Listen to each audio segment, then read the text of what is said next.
हम लोग प्रायिकता चैप्टर 15वें अध्याय को पढ़ रहे थे, जिसमें पिछले दिन प्रायिकता की परिभाषा भी पढ़े।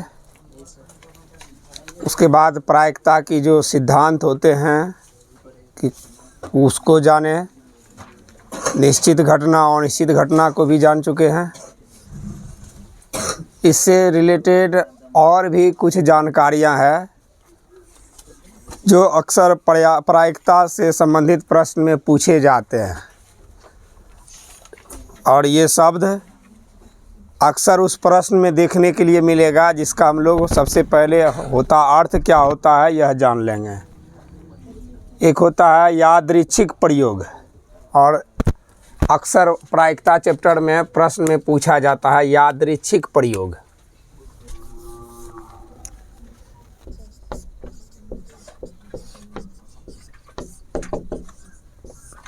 प्रायिकता जब हम पढ़ते हैं, इसमें ये शब्द अक्सर मिलेगा, यादृच्छिक प्रयोग।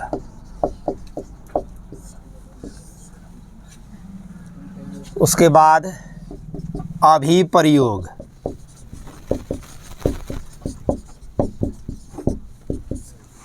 और भी देखने के मिलेंगे समप्रायिक घटना,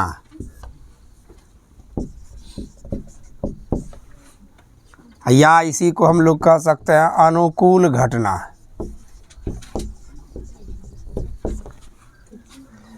ये सारी बातों को भी जानना जरूरी है कि इसका अर्थ क्या होता है।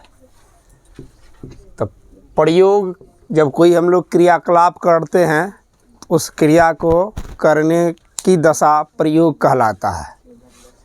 अब यादृच्छिक प्रयोग क्या होता है, तो इसको जान लें कि जब हम संप्रायिकता में किसी भी प्रयोग के दौरान किसी घटना की संभावना व्यक्त करते हैं, तो वह घटना उस प्रयोग में मौजूद तो है, लेकिन उसको हम अग्रिम रूप से पहले उसकी भविष्यवाणी सुनिश्चित नहीं कर सकते हैं। जैसे उदाहरण के तौर पर, अगर एक स्त्री के द्वारा जन्म दिए गए बच्चे के बारे में हम लोग अगर जानेंगे, तो गर्भवती अगर स्त्री है तो जन्म देना तय है, और जन्म देना भी तय है, लड़का होगा या लड़की होगा ये भी तय है। लेकिन हम पूर्व रूप से यानी पहले यह नहीं कह सकते हैं कि संतान के रूप में लड़के का जन्म होगा, या यह भी नहीं कह सकते हैं कि संतान के रूप में लड़की का जन्म होगा। तो इस तरह की घटना, इस तरह का प्रयोग यादृच्छिक प्रयोग कहलाता है। फिर से उदाहरण के तौर पर दूसरा लेते हैं, जैसे एक पासा है। अब एक पासे को फेंक रहे हैं, तो फेंकने के बाद हमें पता है कि 1 से लेके 6 तक के परिणाम इसमें मौजूद है, तो वही ना आएगा। लेकिन हम पहले यह फेंकने से पहले नहीं बोल सकते हैं कि 1 ही आएगा। अग्रिम रूप से यह सुनिश्चित करेंगे तो आ जाएगा क्या? कह देंगे 2 आएगा, फेंक दिया, आ जाएगा? है, आ भी सकता, नहीं भी आ सकता है। तो ऐसा प्रयोग जिसमें कोई घटना शामिल तो है, लेकिन प्रयोग करने पर वही घटना जो उसमें से हम फिक्स करेंगे आ जाए, ऐसा सुनिश्चित नहीं है। इस तरह का प्रयोग हमारा कहलाता है यादृच्छिक प्रयोग। यादृच्छिक प्रयोग, इसको हम किसी भी घटनाओं पर रख के जांच कर सकते हैं। पासे को फेंकने से पहले हम कह देंगे 6 आएगा, 6 मौजूद है, आ सकता है या नहीं भी आ सकता, लेकिन सुनिश्चित पहले फिक्स कर देंगे कि 6 ही आएगा, 6 के अलावा कुछ नहीं आएगा, ऐसा हम बोल चुके हैं। तो फिर यह परिणाम जो है हमारा यादृच्छिक कहलाएगा। जो किसी प्रयोग में घटना में मौजूद तो हो, लेकिन हम लोग पहले उसकी भविष्यवाणी कर दें, और इस तरह का प्रयोग हमारा कहलाएगा। अब दूसरा होता अभिप्रयोग। अभिप्रयोग का मतलब होता है जब किसी क्रियाकलाप में कोई घटना को एक बार अंजाम देते हैं, केवल मात्र एक बार, तो वह प्रयोग कहलाता है अभिप्रयोग। जैसे पासे को एक बार फेंकना, कैसा प्रयोग किया हमने? अभी प्रयोग किए। जैसे किसी झोले में लाल पीले नीले तरह तरह के कंचे हैं, एक के बार हाथ दे के निकाले जो निकल जाए, तो कितना बार प्रयोग किए हाथ का? एक बार झोले में डाल कर निकाले। तो एक बार प्रयोग करना क्या कहलाता है? अभी प्रयोग। ये दोनों बात स्पष्ट हो गए।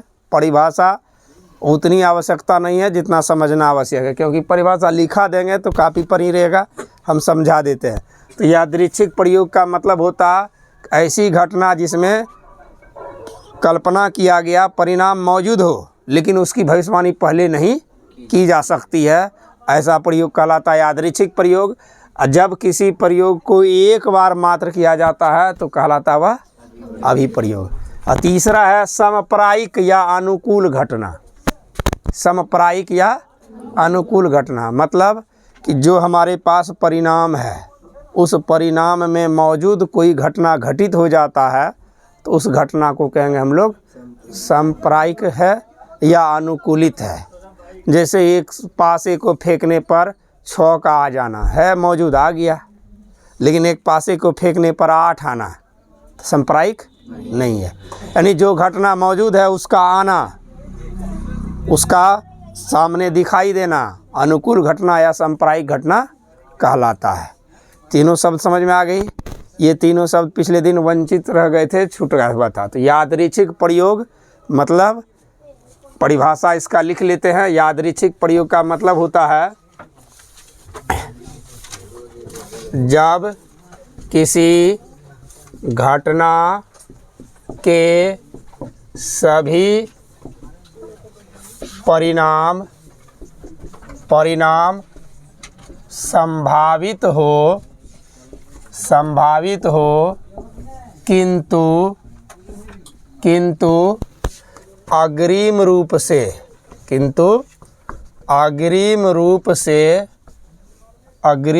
से किसी घटना को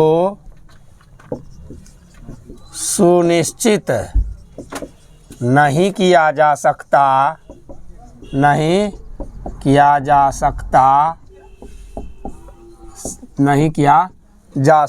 है, ऐसा प्रयोग यादृच्छिक प्रयोग कहलाता है। यादृच्छिक प्रयोग कहलाता है।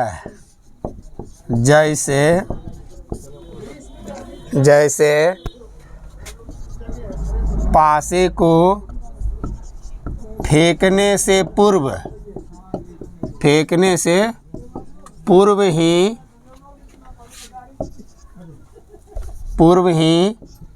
1 से 6 तक में किसी अंक का निर्धारण कर लेना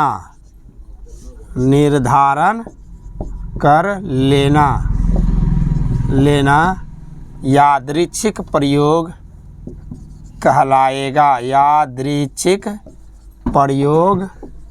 कहलाएगा। यादृच्छिक प्रयोग कहलाएगा। मतलब हमने अभी समझा कि जब किसी घटना में मौजूद परिणाम में से किसी एक परिणाम को पहले से सुनिश्चित कर देते हैं तो यह प्रयोग, ऐसा प्रयोग यादृच्छिक प्रयोग कहलाएगा। जैसे पासे को फेंके नहीं है, पहले निर्धारित कर देंगे कि इस बार फेंकने के बाद 2 आना तय है, तो ऐसा संभव नहीं है। 2 आएगा, उसमें मौजूद है, आ भी सकता है, नहीं भी आ सकता है, तो ऐसा प्रयोग क्या कहलाएगा? समप्रायिक प्रयोग, ये यादृच्छिक प्रयोग। इसके बाद है अभिप्रयोग। अभिप्रयोग इस प्रश्न में अक्सर देखने के लिए मिलेंगे। अभिप्रयोग का अर्थ होता है जब किसी प्रयोग को केवल एक बार किया जाए तो वह अभिप्रयोग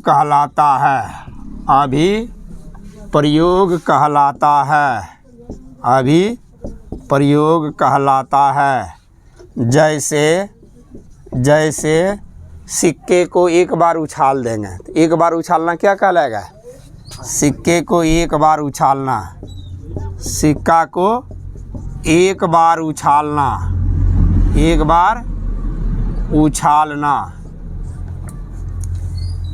पासे को एक बार फेंकना,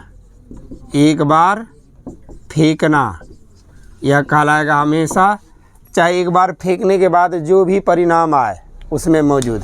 लेकिन यह घटना, इस तरह का क्रियाकलाप जो हमारा कहलाएगा वह कहलाएगा अभिप्रयोग। तो अभिप्रयोग मतलब एक बार प्रयोग।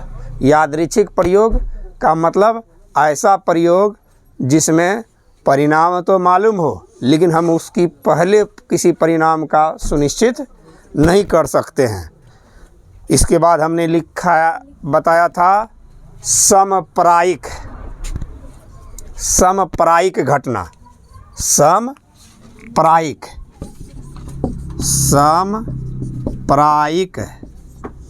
घटना, इसी का दूसरा नाम है अनुकूल घटना। समप्रायिक घटना को ही हम लोग कह सकते हैं अनुकूल घटना है। भी जब किसी, ये लिखा हुआ नहीं हुआ ऊपर, नहीं मिटा सकते अभी तक। जब किसी प्रयोग में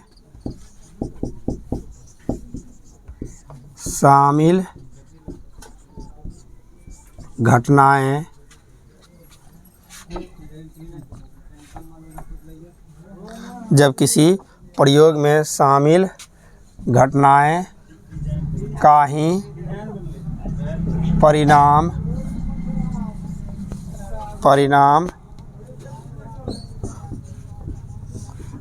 प्रकट हो जाता है तो उसे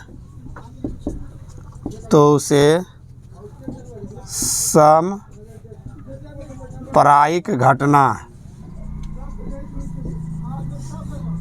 कहते हैं। जैसे पासे को फेंकने पर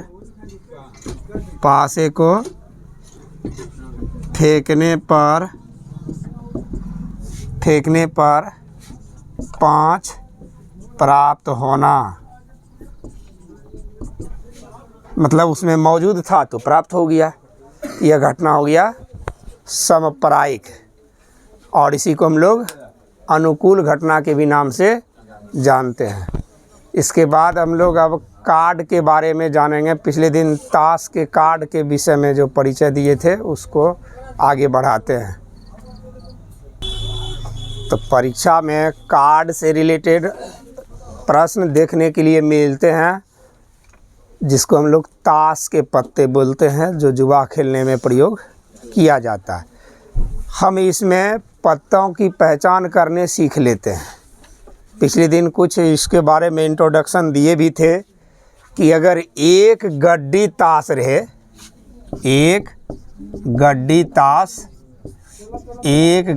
ताश में कुल 52 पत्ते होते हैं। कितने पत्ते होते हैं? 52 पत्ते होते हैं। यह बात याद रखना है कि अगर एक गड्डी ताश है तो उसमें कुल कितने 52 पत्ते होते हैं। और दूसरा पॉइंट याद रखना है कि ये 52 पत्तों को 4 वर्गों में बांटा गया है। 52 पत्ते को 4 वर्गों में बांटा गया है। हमने बताया भी था पिछले दिन कि ये 4 वर्ग कौन कौन है। तो सबसे पहला वर्ग होता है पान का पत्ता। कौन सा पत्ता? पान का पत्ता, जो तेरह होता है और लाल रंग का होता है, तेरह होता है और लाल रंग का होता है। इसका डिजाइनिंग अगर इस तरह से देखोगे तो मिला रहेगा, इस तरह के पत्ते रहेंगे। यह कौन सा पत्ता कहलाया? पान का पत्ता। दूसरा होता है ईंट का पत्ता, ईंट का पत्ता, ये भी तेरह होता है और ये भी लाल रंग का होता है, लाल रंग का होता है। और इसको हम लोग बोलचाल की भाषा में देखते होंगे चौखटी बोलता है खिलाड़ी। क्या बोलता है? चौखटी। अब ये तेरह पत्ते, तेरह 26 हो गए ना। इन 26 में देखो ये तेरह पत्ता होता कौन कौन है? इक्का होता है, इक्का जिस पर ए लिखा होता है, और इस पर एक पान के पत्ते का निशान मिलेगा केवल मात्र, एक लिखा हुआ नहीं मिलेगा, ए लिखा हुआ रहेगा जिसको टीका बोलता है या इक्का बोलता है। उसके बाद दो लिखा रहेगा जिसको हम लोग दुग्गी बोलते हैं, इस पे दो पान पत्ते का निशान रहता है।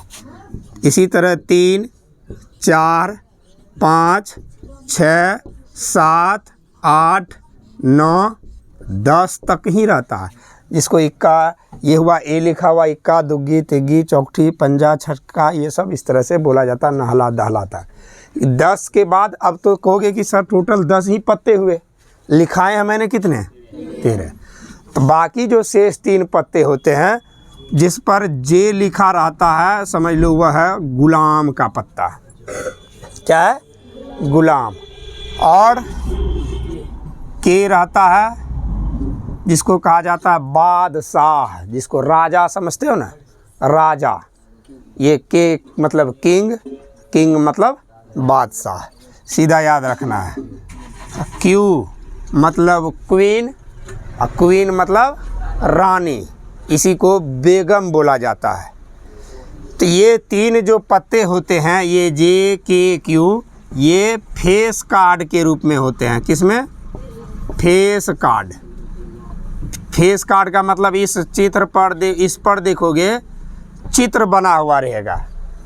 तो कहने का अर्थ है कि अब 13 पत्ते प्राप्त हो गए, हुआ या नहीं? 1 से लेके 10 तक, तो 10 पत्ते स्वाभाविक है। अब बाकी जो ये 3 पत्ता हुआ, जे गुलाम, जे को क्या कहेंगे? गुलाम। के है किंग, क्यू है क्वीन, बादशाह और बेगम। ये 3 फेस कार्ड हुए। अब सभी समूह में सेम यही संख्या पत्ते की दोहराएगा, केवल इस पर जो पत्ते का वर्ग है उसका चिन्ह बदल जाएगा।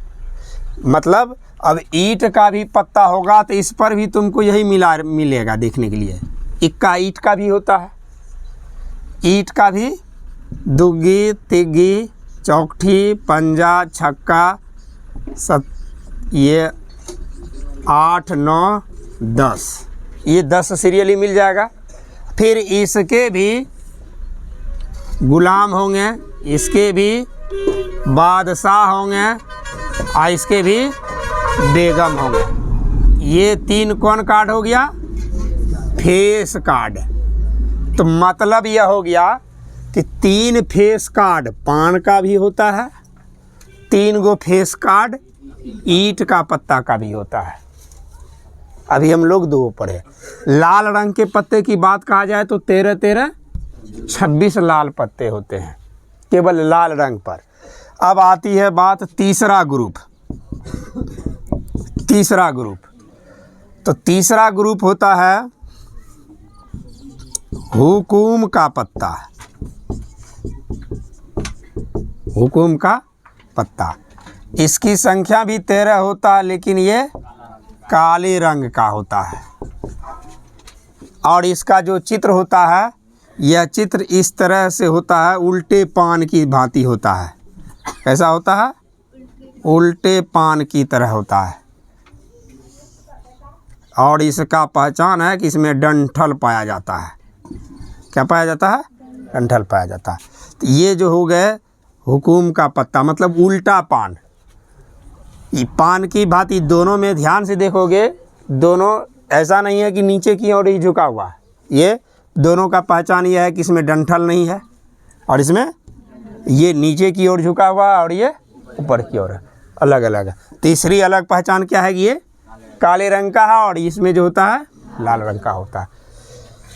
अब इसके भी पत्ते कौन कौन से होंगे ये तो स्पष्ट रूप से सभी बता सकते हो अब कि हुकुम का भी पत्ता इक्का का होगा, दुग्गी होगा, तिनगी, चौखटी, पंजा, छक्का, सत्ता, अष्टा,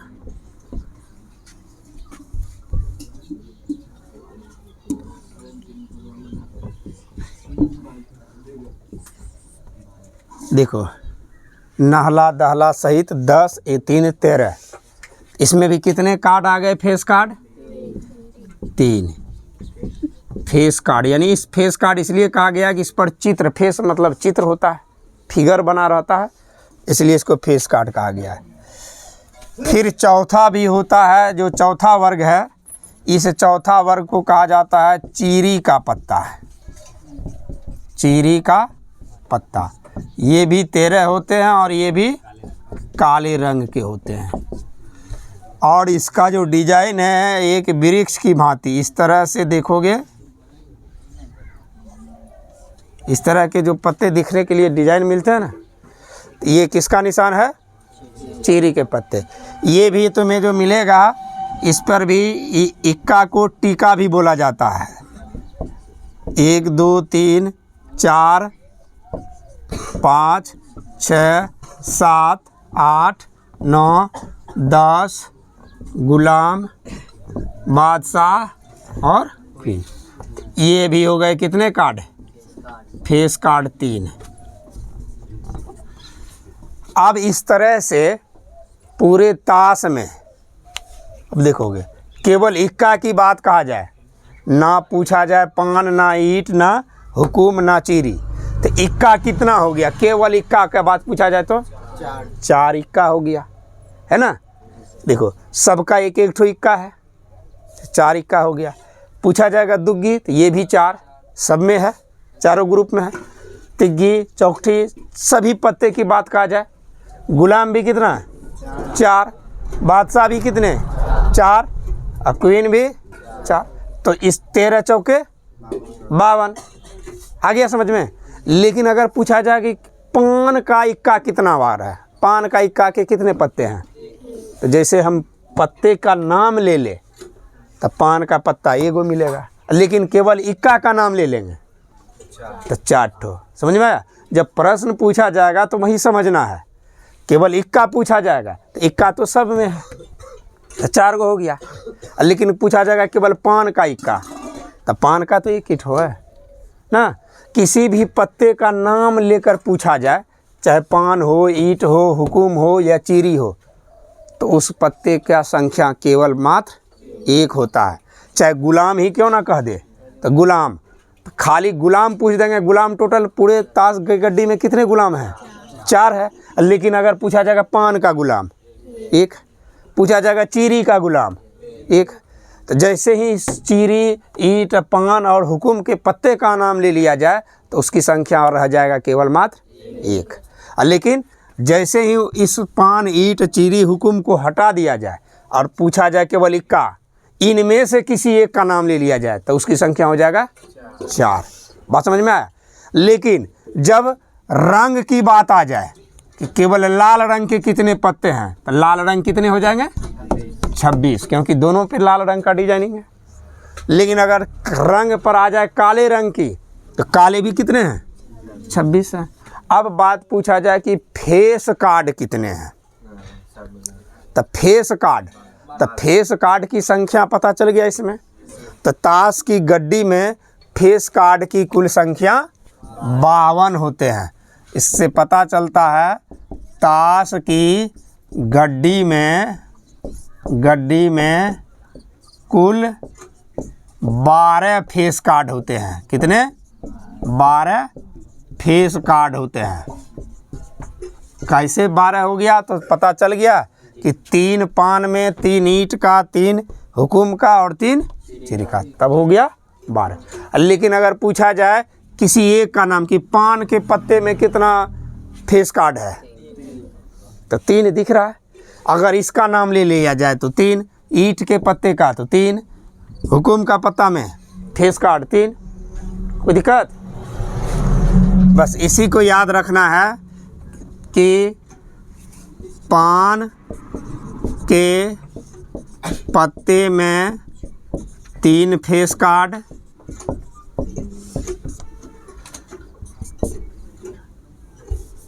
होते हैं।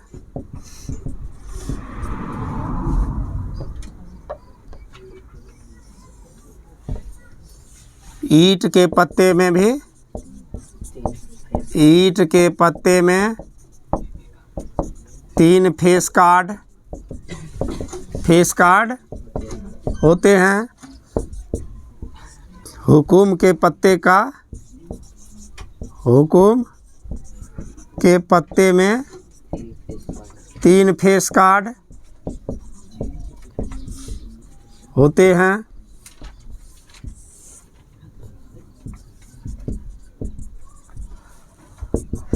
चीरी के पत्ते में भी 3 फेस कार्ड होते हैं। पत्ते में 3 फेस कार्ड होते हैं। हो गया टोटल 3, 3, 6, 3, 9, 3, 12। कोई दिक्कत?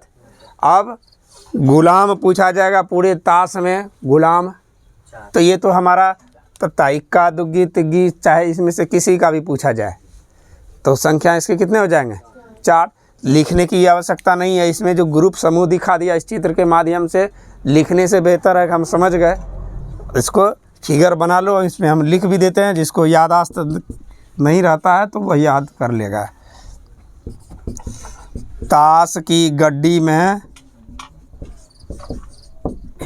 कुल 4 गुलाम, कुल 4 गुलाम, 4 बेगम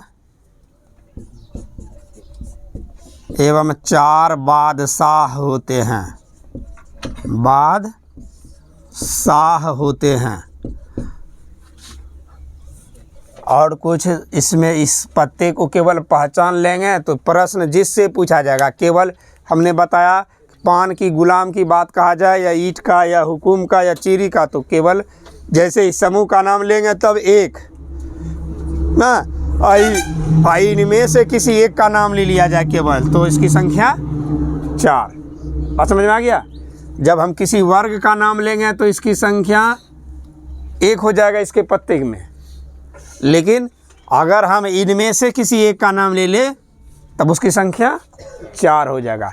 केवल अगर रंग का नाम ले लेंगे तो 26-26 हो जाएगा, 2 रंग है। हाँ, तो इस तरह से प्रश्न जैसे भी आएंगे तो याद रखना है, टोटल तो हमेशा परिणाम प्रायिकता में हमेशा कुल परिणाम कहाँ रखा जाता है? नीचे। अब बाकी जिसकी प्रायिकता ज्ञात करना है उसकी संख्या ऊपर, और कटा देना है, जो भिन्न का मान आएगा अंश में वही हो जाएगा उसकी प्रायिकता। तो कार्ड से रिलेटेड अब कोई भी प्रश्न में दिक्कत मेरे उम्मीद से नहीं होनी चाहिए।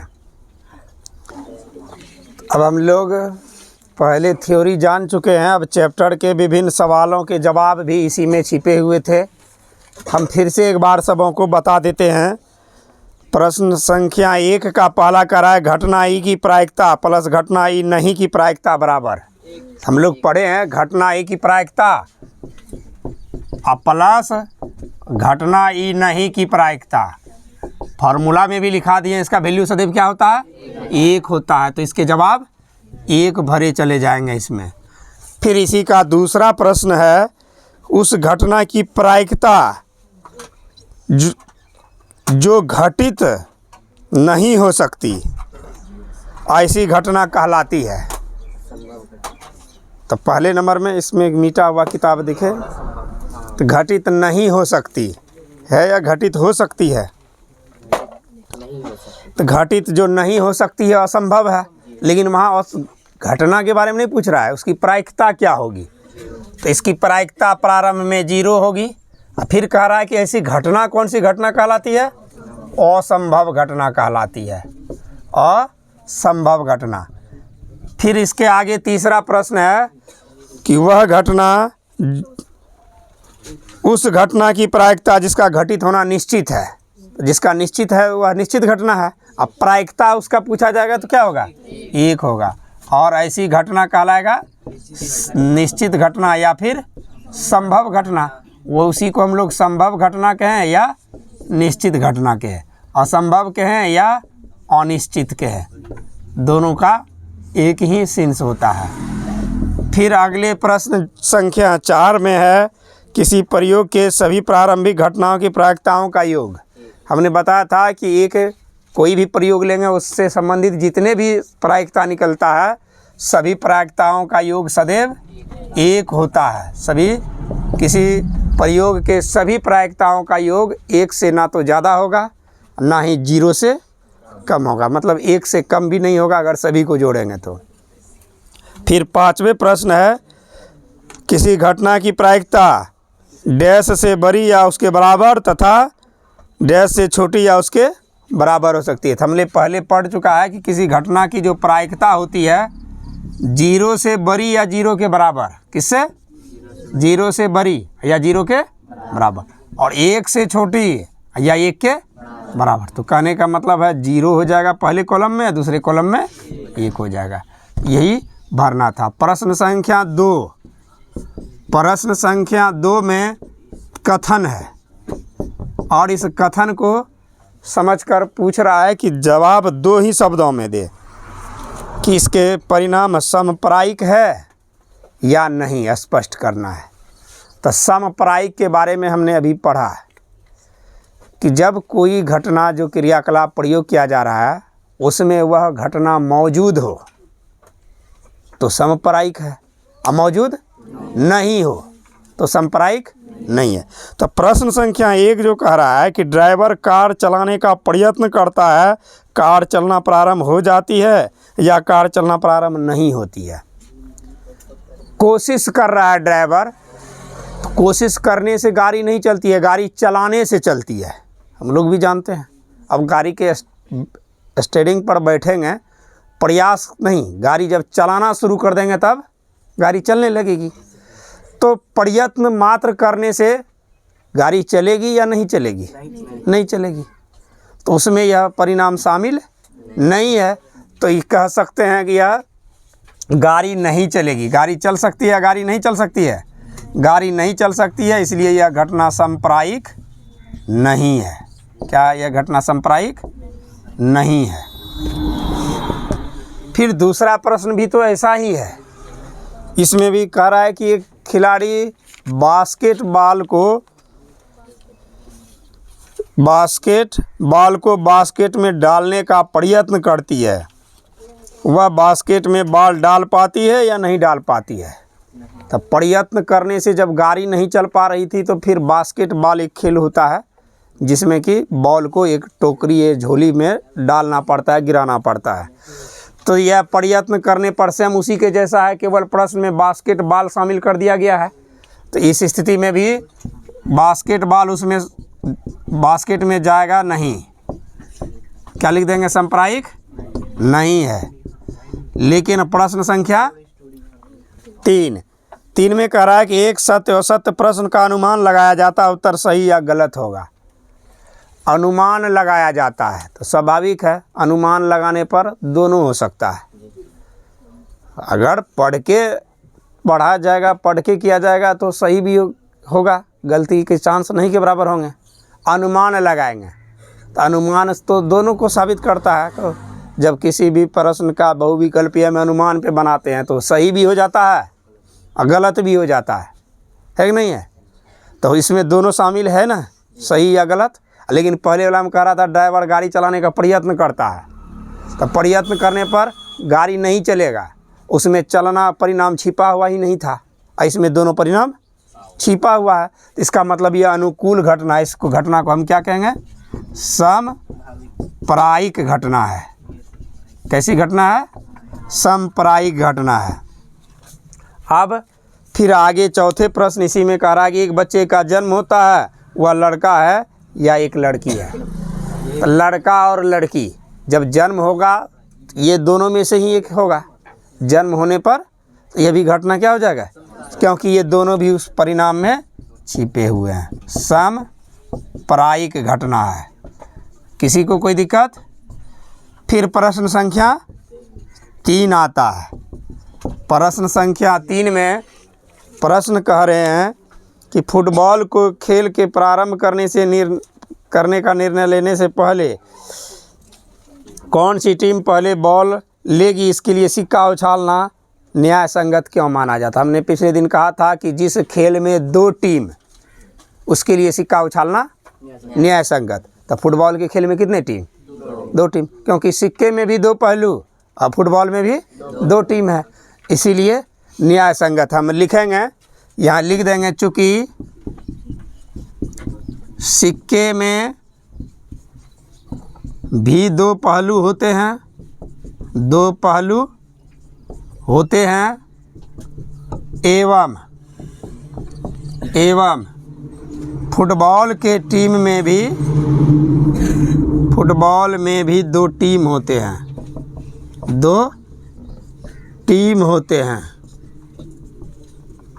अतः दोनों समतुल्य है, यानी बराबर है, दोनों समतुल्य है। इसीलिए कौन टीम पहले बॉल लेगी, कौन टीम बॉल पहले लेगी, इसका पता करने के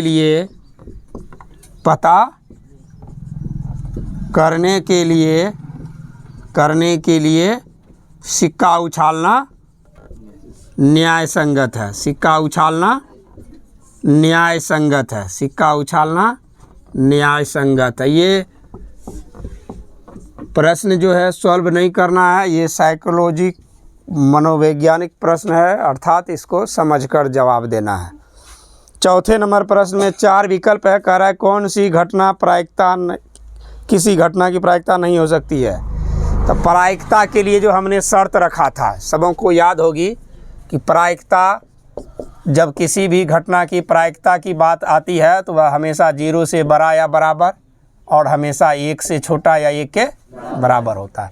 तो हमारे पास जो 4 विकल्प है, इस सभी विकल्प को ध्यानपूर्वक देखेंगे कि 2/3 ये मान है, इसका वैल्यू 0.66 है, यानी 0 से बड़ा और 1 से छोटा है, तो ये प्रायिकता होगी। ये भी प्रायिकता हो सकती है, ये प्रायिकता एकदम किसी घटना की प्रायिकता है, ये भी प्रायिकता है। चाहे 0 से बड़ा और 1 से जब छोटा वैल्यू आए तो वह किसी न किसी घटना की प्रायिकता होगा, एकदम सुनिश्चित है। लेकिन यहाँ कह रहा है -1.5, -1.5 की बात कहा जाए तो इस शर्त को ये पूरा नहीं कर सकती है, तो लिख देंगे ये प्रायिकता नहीं होगी, नहीं होगी। क्यों नहीं होगी? क्योंकि ये हमारा ऑप्शन जो है बी नंबर, क्योंकि इसका मान माइनस में होने के कारण 0 से छोटा है, मान ये 0 से छोटा है, मान 0 से छोटा है, 0 से छोटा है। हम लोग पढ़ चुके हैं, ज़्यादा से ज़्यादा 0 तक मान हो सकता है, 0 से छोटा नहीं, 0 से बड़ा होगा, 1 के बराबर या 1 से छोटा, तो 0 से छोटा यह मान नहीं होगा। तो हमारा विकल्प कौन सा सही हो जाएगा? बी। फिर सी नंबर अगर विकल्प देखेंगे तो ये भी विकल्प हमारा प्रायिकता देगा। 15% है ना, 15% है, तो 15% को 15/100 लिखेंगे, अर्थात 0.15। ये भी किसी घटना की प्रायिकता होगी, क्योंकि 0.15 0 से बड़ा है और 1 से छोटा, ये भी प्रायिकता होगा। और डी नंबर जो विकल्प है हमारा, यह है 0.7। ये तो स्वाभाविक है, दिख ही रहा है, 0 से बड़ा 1 से छोटा है, तो ये भी प्रायिकता है, प्रायिकता है। तो प्रायिकता कौन सा नहीं हुआ? केवल बी। क्यों नहीं हुआ? क्योंकि इसका मान 0 से छोटा, तो 0 से छोटा होने पर भी नहीं होगा और 1 से बड़ा होने पर भी प्रायिकता का मान नहीं हो सकता है, चाहे घटनाएं कोई भी रहे। प्रश्न संख्या 5 कह रहा है कि प्रायिकता 0.05 है, तो ई नहीं की प्रायिकता क्या होगी। हम लोग पढ़ चुके हैं ऐसे जब प्रश्न रहे कि प्रायिकता का मान दिया हुआ है 0.05, तो प्रश्न पूछ रहा है पी ई नहीं का मान क्या होगा। फॉर्मूला पढ़े हैं, पी ई नहीं बराबर 1 घटा पी ई, पढ़े हैं ना। 1 घटा प्रायिकता, 1 में घटा देंगे प्रायिकता का वैल्यू कितना 0.05, घट के क्या आ जाएगा 0.95। ये प्रायिकता नहीं का परिणाम हो जाएगा। किसी को कोई दिक्कत नहीं। तो 6 नंबर से परिणाम आगे सीखते हैं। तो प्रश्न संख्या 6, 7, 8, 9 अपने से भी बना सकते हो। सभी बच्चों ने अपना अपना जवाब दिया। 10वां नंबर पूछना है।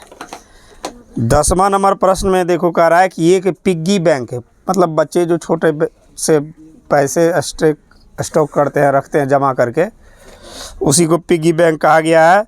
उसमें 50 पैसे के 100 सिक्के और 1 रुपये के 50 सिक्के, 2 रुपये के 20 सिक्के, 5 रुपये के 10 सिक्के हैं। तो सबसे पहले पिग्गी बैंक में प्रश्न संख्या 10 जो हमारा इसी चैप्टर का पूछा तुम लोगों ने, कह रहा है कि 50 पैसे के 100 सिक्के, कितने 100 सिक्के हैं इस पिग्गी बैंक में। 1 रुपये के 50 सिक्के हैं, कितने सिक्के हैं 1 रुपये के 50 सिक्के। फिर आगे कह रहा है 2 रुपये के 20 सिक्के। 2 रुपये वाले सिक्के की संख्या 20 है, 2 रुपये के 20 सिक्के। और फिर 5 रुपये के 10 सिक्के हैं। यही ना दिया हुआ उस बैंक पिग्गी बैंक में। इस प्रकार पिग्गी बैंक में कुल सिक्कों की संख्या, बैंक में कुल